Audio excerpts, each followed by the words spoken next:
Coming home from a day of work or school and go straight to your room and grab your controller and turn on the game console. It's been in your head all day and you've canceled your date with your boyfriend or girlfriend because you're so focused on continuing to play. You won't be able to stop. You've lost control. It can cause a lot of problems that you might think 200 million Americans already play video games in the U.S. That means about 65% of American adults are video gamers. More than half play games every day. 85% of children who play video games in the United States are addicted. Game addiction is a growing trouble. More and more young people with this addiction are treated in clinics. Studies estimate that 10% to 15% of gamers exhibit signs that will meet the World Health Organization's criteria for addiction. If you thought this was bad, there are much worse. Keep watching the video to find out. Games are not just popular. They relax, challenge someone, distract for a moment from daily reality, and actually deliver something. Gaming stimulates the brain, is good for eye-hand coordination and fine motor skills, can stimulate creativity and increase spatial awareness. Valuable friendships can also be formed through games, but you mainly play games because it's fun. What is very dangerous is that with a computer or gaming addiction, you put everything aside to continue gaming or to play again as soon as possible.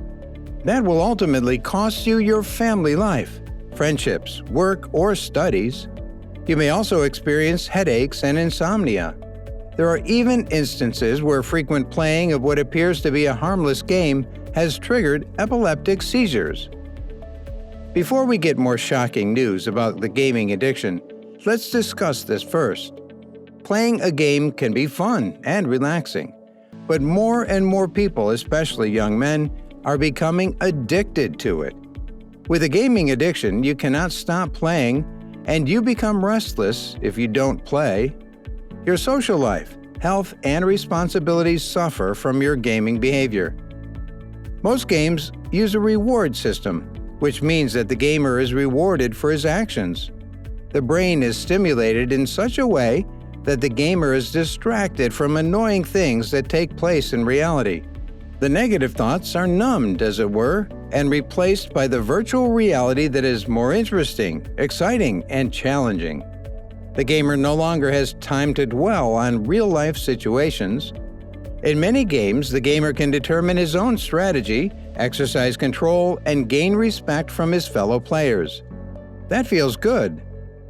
What is even more recognizable is that playing games creates a certain tension in the body. The breathing becomes faster, the heart beats faster, and the gamer is concentrated. The actions that the gamer performs, makes him happy. Games have a challenging component. Getting to the next level can be such a challenge. If that succeeds, it sends a signal to the reward center in the brain and the gamer feels good for a while. By making a game with an infinite number of levels, the gamer will never be finished and will be able and willing to operate the reward center again and again. Is this information helpful to you? Then give us the video a like so more people can see the video. This way, you help the algorithm and the video is shown to more people. What makes gaming so addictive are personal factors: low self-esteem, insufficient social skills, disorders such as ADHD or depression, and your sensitivity to neurotransmitters such as dopamine and adrenaline play a role. Problems at home, at school, or at work can also increase your addiction sensitivity. In addition, games are designed in such a way that you want to keep playing them. Game designers reject elements in their games that keep you playing, such as a fantasy world that you can immerse yourself in, unpredictable rewards, and increasing social pressure in team games. What's very noticeable, the social pressure.